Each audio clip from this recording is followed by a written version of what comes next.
जो भी चाहिए, कुछ लोग चाय वगैरह पी के सबसे मांग रही हूँ, कोई पानी पिलाएगा मुझे? जा बेटा, भाभी के लिए पानी ले आ।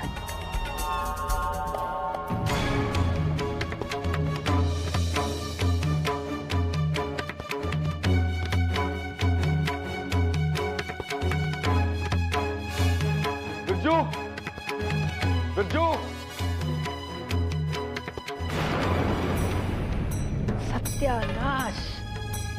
अरे मेरे मिट्टी के माधव, बेटा इस वक्त तुझे अपने कमरे में होना चाहिए, दुल्हन के पास, विशाखा के पास। अरे दादी, विशाखा की तो बात है। वो विशाखा ने... देवर जी क्या हुआ? घूंघट उठते ही होश उड़ गए। एहसास हो रहा है या फिर उफ, हाँ ये मैंने किससे शादी कर डाली। वैसे भी दूर से असली और नकली में फर्क थोड़ी ना पता चलता है, वो तो पास जाकर देखो तब पता चलता है कि हीरा है या फिर कांच। पूरा एपिसोड देखिए ZEE5 पर। दादी, दादी वो बिरजू ने ना... अरे हमने क्या किया, हम तो इस जरूरी काम में लगे थे। अरे देख रही, आप यहाँ? आपको तो अपने कमरे में होना चाहिए था, आप यहाँ क्या कर रहे? ये क्या है? ये तस्वीर है, हमारी विशाखा भौजी की तस्वीर, वही जिनके लिए आप देव से देवदास बन गए।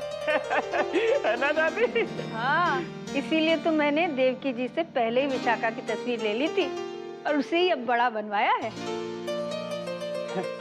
अच्छा, अब हमें ये उधर लगानी है, हटिए आप लोग, हटिए।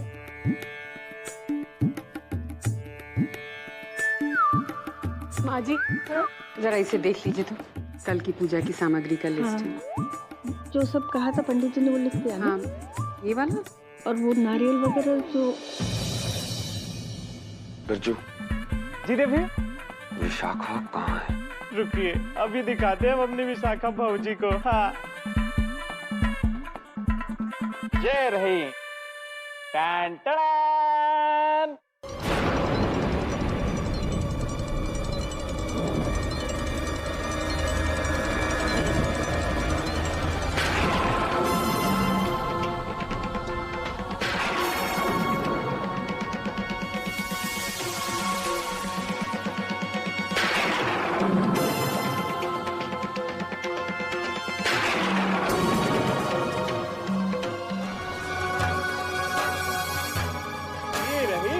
विशाखा भौजी।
ये कैसा अपशकुन हो गया माँ जी? अरे कोई अपशकुन नहीं होगा बहू, मेरी छोटी बहू के कदम पड़े हैं इस घर में। देखना अब सब कुछ शुभ शुभ ही होगा। हमसे गलती हो गई दादी माँ। हम अभी इसमें नया कांच लगवा देते हैं। अरे बेटा छोड़ अभी से, तस्वीर ला मुझे दे। तू पहले देव को उसके कमरे में ले जा। तो छोटी बहू परेशान हो रही होगी। जी दादी। माँ जी आप भी जाकर सो जाइए ना, कहीं आपकी तबीयत बिगड़ गई तो। मेरी तबीयत को कुछ नहीं होगा। मेरी छोटी बहू आ गई है ना, मुझे तो लगता है मेरी उम्र 10 साल कम हो गई है।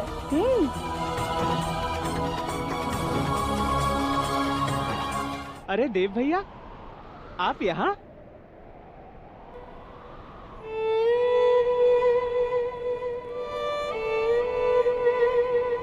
आप अपने कमरे में जाने के बजाय यहाँ क्यों खड़े हैं?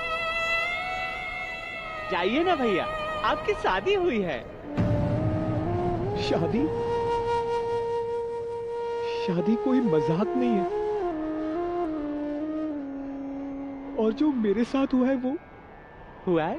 क्या हुआ है? बिरजू वो। बिरजू? देखिए दादी बुला रही है बार बार, हम जाते हैं। हाँ आप अपने कमरे में चले जाइएगा, नहीं तो सब लोग चिंता करेंगे। ठीक है जरूर।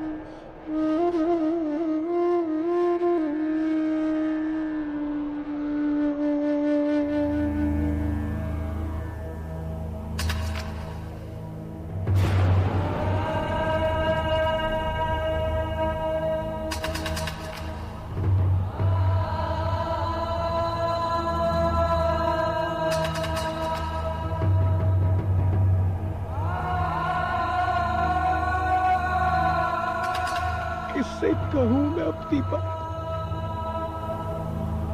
कौन है जो मेरी बात सुनेगा, समझेगा?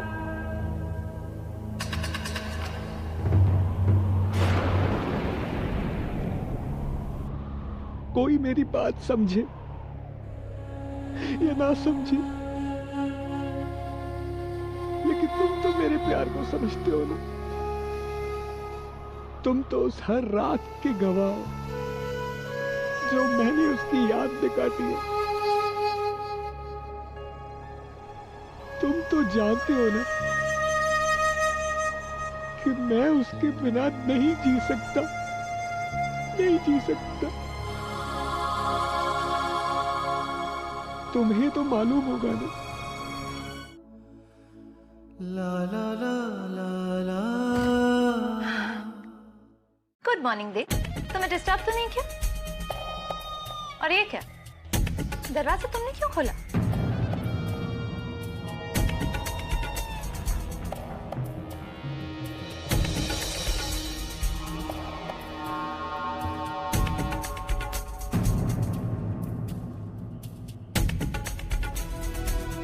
ओह, वाइफी डार्लिंग अभी तक सो रही हैं। उठा दो उसे, पहले पूजा उसकी है। सारा घर अपनी छोटी बहू का इंतजार जो कर रहा है। तुम तो जानते हो छोटी बहू इस घर में आकर चमत्कार जो करने वाली है। She's joking। क्या बात है, इस बार नहले पर कोई दहला भी नहीं आया। सब ठीक तो है ना? अब तुम उसे उठाओगे या फिर ये काम भी मुझे ही करना पड़ेगा?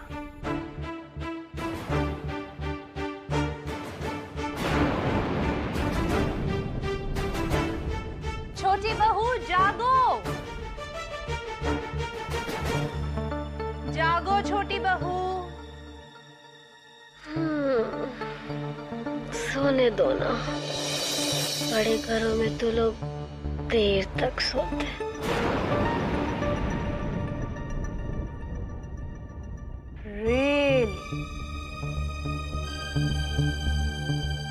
ये छोटी बहू तो इस घर में सब कुछ बदल देगी। क्या तुम विशाखा हो? हाँ, मैं ही विशाखा हूँ। पंडित बृजमोहन शास्त्री की बेटी? हाँ, मैं विशाखा शास्त्री हूँ।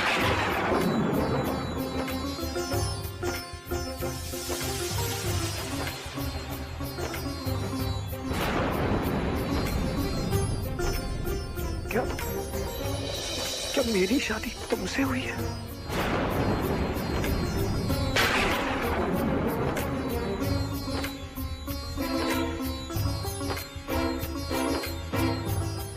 हाँ,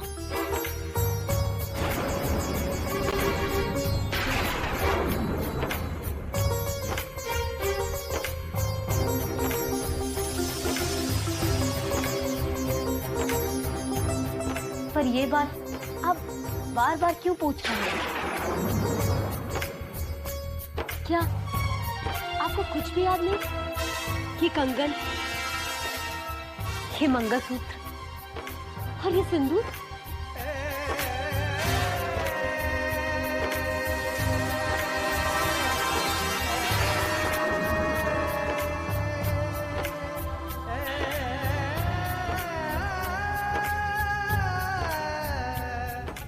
शास्त्री की बेटी का जो रूप मैंने देखा है, वो जब सबके सामने आएगा तब सबको पता चलेगा कि शास्त्री के घर से मिट्टी आई है, सोना नहीं। देव भैया कहाँ जा रहे हैं? कुछ काम था। नहीं नहीं नहीं, जब तक ये पूजा नहीं हो जाती आप घर से बाहर नहीं जा सकते। चलिए अंदर, हम आपका इंतजार कर रहे हैं भाई। आइए ना, आइए ना देव भैया। अरे देव, तू अकेला आ गया? छोटी बहू कहाँ है? अब तेरी शादी हो गई है, अब जहाँ भी जाना है जोड़े घोड़े में ही जाना है। दादी माँ, वो बात ये है कि छोटी बहू को ना जल्दी उठने की आदत नहीं। मैं जब सुबह उठाने गई थी तब भी दरवाजा देव ने ही खोला था। क्यों देव, है ना? होता है बहू, नई नई शादी में ऐसा ही होता है। अब तुम अपना ही वक्त याद करो ना। तुम तो इतना लेट उठी थी कि मुहूर्त ही निकल गया। दूसरे दिन पूजा करवानी पड़ी थी, है ना? देव, बात बहुत छोटी सी है। तुम पहले आ गए इसीलिए हमारी छोटी बहू पर देर से आने का दोष लग गया। आगे से ध्यान रखना, पति पत्नी को हमेशा साथ चलना चाहिए।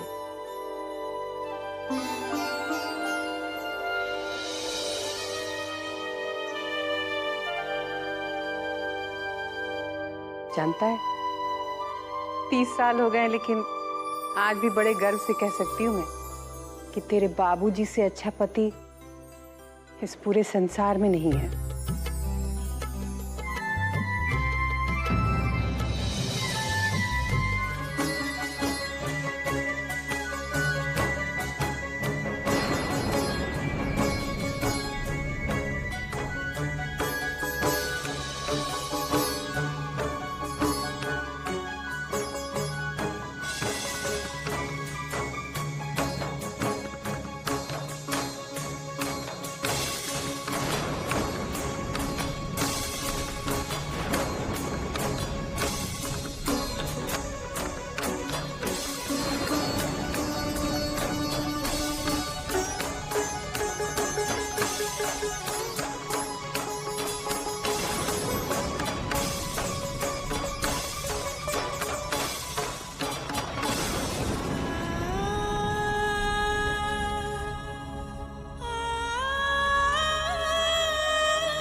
मेरे संस्कार कह रहे हैं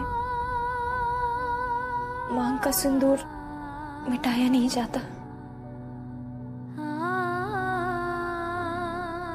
और मेरी मजबूरी कहती है कि मैं मांग में सिंदूर नहीं रख सकती। यह सवाल तुमने मेरी जिंदगी में उठाया है। तुम ही तो थे जिसने मुझे हाथ पकड़कर मंडप में बिठाया था।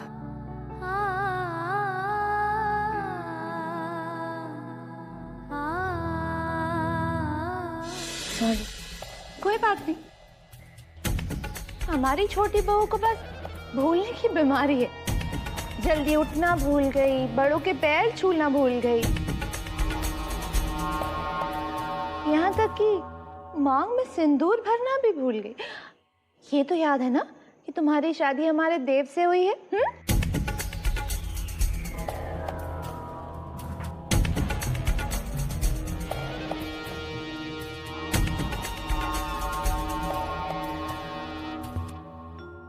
मृणालिनी, बेटा नई नई शादी में होता है ऐसा, बात को बिगाड़ो मत।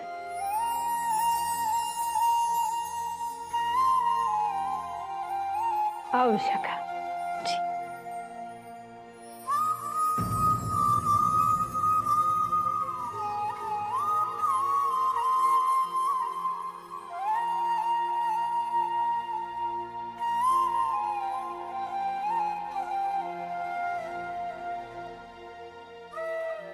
बहू, आगे से ध्यान रखना बेटा। सिंदूर का महत्व तुम समझती हो ना?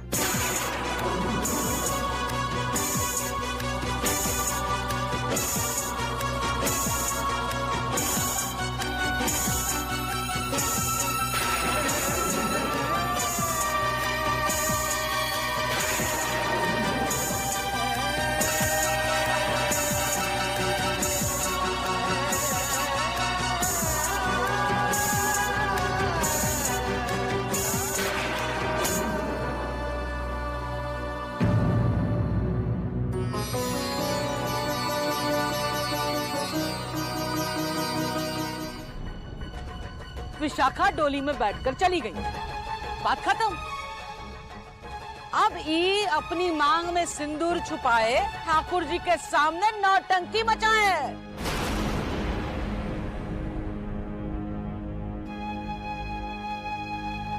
अरे वो कहते हैं ना, 100 बरस जल में रहे पत्थर ना छोड़े आग। अब ये पत्थर तो आग उगलकर मोरी पोती का भाग जलावन चलिए। मोरे जीते जी ये ना होगा बहुरिया, ना होगा। मैं तो ई को मिटा के ही रहूंगी।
सवाल तो उठाना ही होगा। विवेक भैया से ही बात करनी चाहिए, वो ही समझेंगे मुझ पर क्या बीत रही है।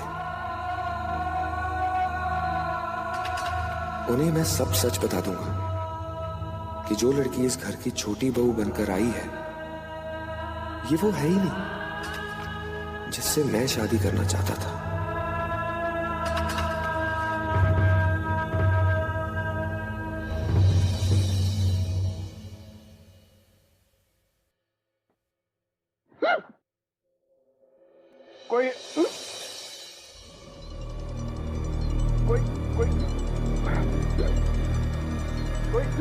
कोई है?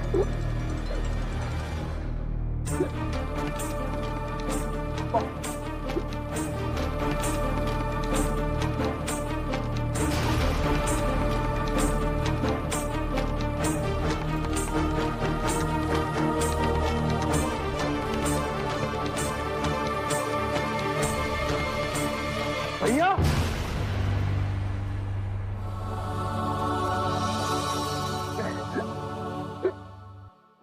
भैया आपको किसी को बुलाना चाहिए था ना? लीजिए। भैया आप रो रहे? इतना बड़ा हो गया है, लेकिन ये नहीं समझता कि जब आंखों से खुशी के आंसू बहते तो उसे रोना नहीं कहते। मैं तो बहुत खुश हूं, और मैं क्या, घर के बाकी सब लोग भी बहुत खुश हैं। हमारे घर को उसकी छोटी बहू जो मिल गई है। भैया भैया वो जो छोटी बहू आई है ना? हाँ हाँ हाँ, इस घर की खुशकिस्मती है कि शास्त्री जी की बेटी इस घर में आई है। दादी माँ को बिल्कुल विशाखा जैसी बहू ही चाहिए थी। देव, तू देखना, वो इस घर को जोड़ के रखेगी, बांध के रखेगी हम सबको। मैं तो यही दुआ करता हूं कि तुम दोनों हमेशा साथ रहो, खुश रहो। तेरे बच्चों को ना मैं तेरी लव स्टोरी का किस्सा सुनाऊंगा और उनसे कहूंगा and they lived happily ever after. तो हमारी छोटी बहू को हमेशा खुश रखेगा ना देव?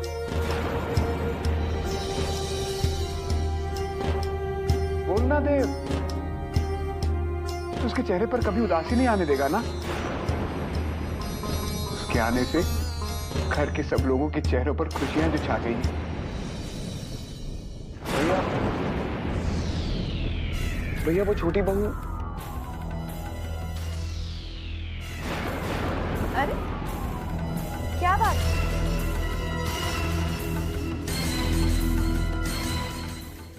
सारा घर वहां पर छोटी बहू के आने की खुशियां मना रहा है, और यहाँ आप दोनों एक दूसरे की आंखों में आंखें डालकर आंसू बहा रहे। सब ठीक तो है ना देव?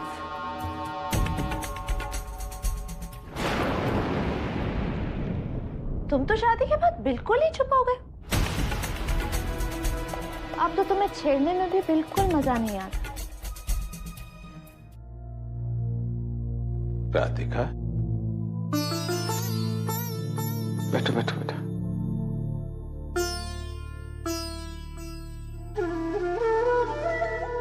राधिका बेटी, खुश हो मुझसे? नहीं बाबूजी। बेटा, विवाह में तेरे सम्मिलित न होने से बहुत दुख हुआ मुझे। यदि तू देख पाती कि विशाखा का विवाह कितने अच्छे से संपन्न हुआ तो कितनी प्रसन्न होती तू। एक पिता के लिए इससे बड़े संतोष की बात हो ही नहीं सकती कि उसकी बेटी को एक अच्छा पति मिले। मैं तो बेटी जैसे गंगा स्नान कर लिया। बेटा, तू तो दूर से विवाह देखने वाली थी ना? नंदू भी तुझे ढूंढता रहा, कहां थी तू?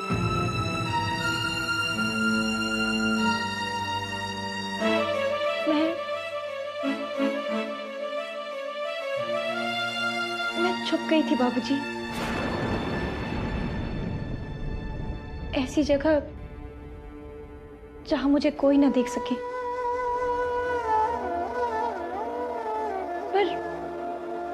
पर मैंने पूरा विवाह देखा, सारी रस्में, सब कुछ।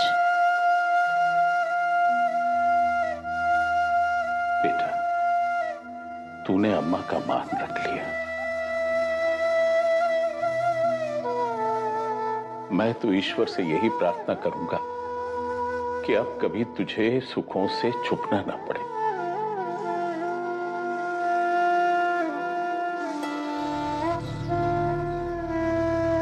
तुझे हर वो सुख मिले जिसकी तू अधिकारी है बेटा।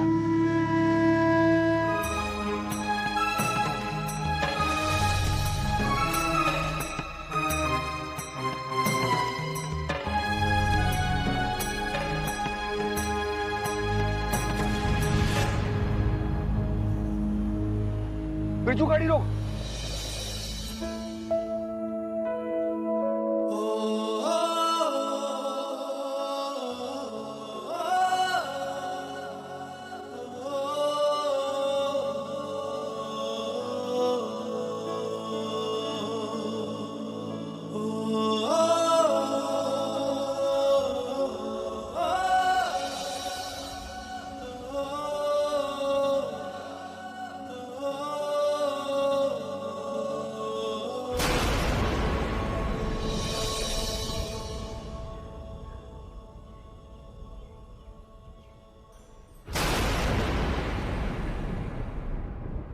I'm sorry. ए भैया, मुझे माफ कर दीजिए।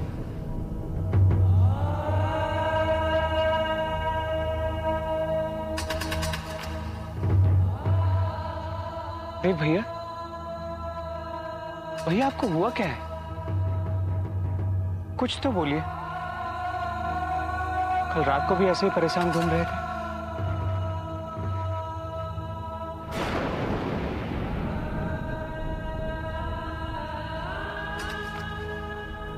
भैया,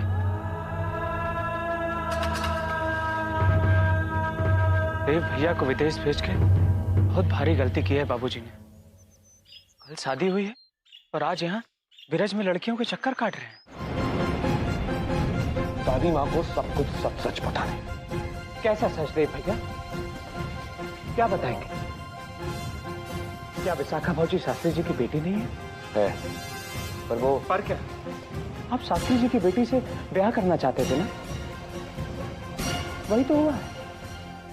पर बिरजू ये वो लड़की नहीं है जिसे मैंने रासलीला में देखा था, जिसे मैंने निधिवन में देखा था। भैया, आपने जिस लड़की को रासलीला में देखा, निधिवन में देखा, हमने उसे नहीं देखा। तब हमें वो आपका भरम लगी थी और आज भी आपका भरम ही लग रही है। वो मेरा भरम नहीं है।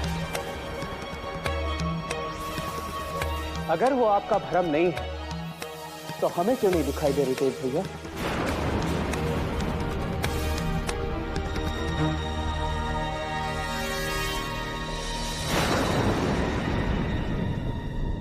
और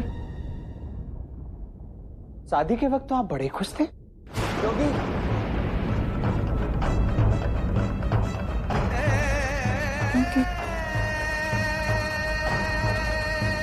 क्योंकि तब मुझे नहीं पता था